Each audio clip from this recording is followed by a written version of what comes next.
नमस्कार दोस्तों, आज मैं आपको बताने वाला हूँ बर्डन ऑफ प्रूफ भारतीय साक्ष्य अधिनियम का एक बहुत ही महत्वपूर्ण टॉपिक है जिसको हम सबूत हिंदी में सबूत का भार कहते हैं, जिसको भारतीय साक्ष्य अधिनियम की धारा 104 में बताया गया है कि जो बर्डन ऑफ प्रूफ होता है वो क्या होता है। आइए आज उसके ऊपर हम चर्चा करते हैं। Burden of proof is a liability to proof, यानी कि जो सबूत का भार है वो उसको कहते हैं हम सबूत का भार। किसके ऊपर होता है ये सबूत का भार, आज ये जानेंगे हम इस वीडियो के माध्यम से। यदि कोई व्यक्ति न्यायालय में अप्रोच करता है या न्याय के लिए जाता है तो सबूत का भार उसी के ऊपर होता है, क्योंकि वो न्यायालय से कुछ मांग रहा है और उसको जो अपनी मांग अगर मनवानी है तो न्यायालय में उसको प्रूफ करना होगा। इसी को हम सबूत का भार कहते हैं। सबूत का भार अक्सर तो वादी के ऊपर होता है, लेकिन किसी मामले में जब अगर प्रतिवादी को कुछ मांगना है तो प्रतिवादी के ऊपर भी सबूत का भार होता है। It is a prima fascia, it is a kind of burden, यानी कि ये एक तरह की लायबिलिटी होती है प्रूफ करने की। यानी कि जो हम मांग रहे हैं, हमें जिस चीज़ के लिए उपचार चाहिए न्यायालय से, उसको हमें प्रूफ भी करना होगा न्यायालय के अंदर। जो बर्डन ऑफ प्रूफ है ये एक प्रकार का दायित्व होता है, बोझ होता है अपनी बात पर विश्वास करवाना न्यायालय को कि जो मैं बात बता रहा हूँ वो सत्य है, ये कुछ भी झूठ नहीं है। तो जो न्यायालय के अंदर वादी जाता है, प्रतिवादी जाता है और वो अपने जो प्रूफ है उसको उसी के ऊपर उसका बर्डन होता है।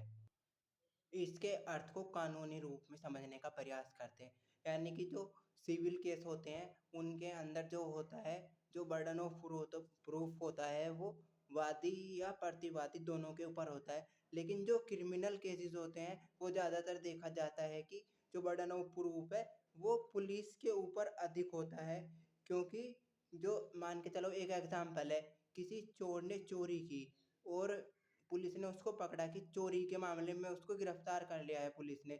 तो अब पुलिस का ये दायित्व बनता है कि जो पुलिस है उसको ये प्रूफ करना पड़ेगा कि जिस व्यक्ति को पुलिस के द्वारा गिरफ्तार करा गया है वही व्यक्ति चोर है, और उसके लिए पुलिस को कोई प्रूफ भी न्यायालय के अंदर प्रस्तुत करना होगा। तो इसी को बर्डन ऑफ प्रूफ कहा जाता है।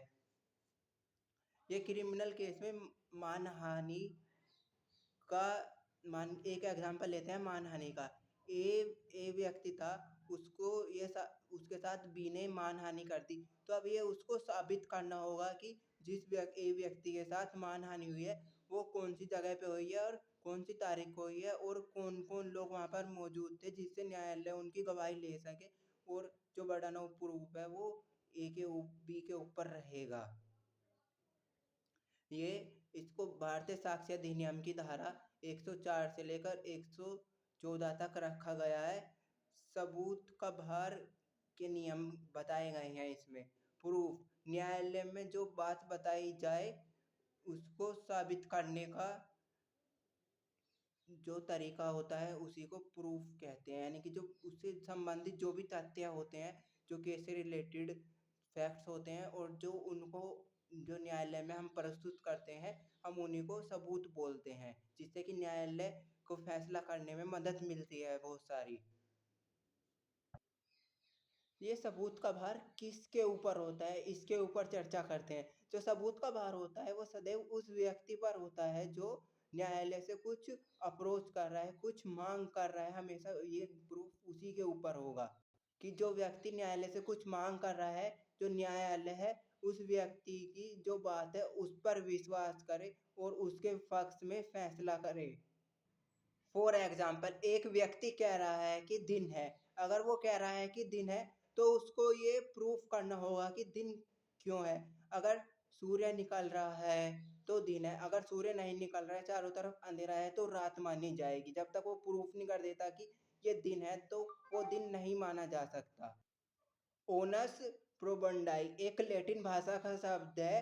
न्यायालय के सामने जो व्यक्ति जाता है, सबसे पहले न्यायालय का एक दायित्व होता है कि जो व्यक्ति बात को न्यायालय के अंदर लेके आ रहा है तो सबसे पहले उसे सिद्ध करना होगा कि इसी को कहते हैं बर्डन ऑफ प्रूफ, जो व्यक्ति न्यायालय के अंदर सिद्ध करता है।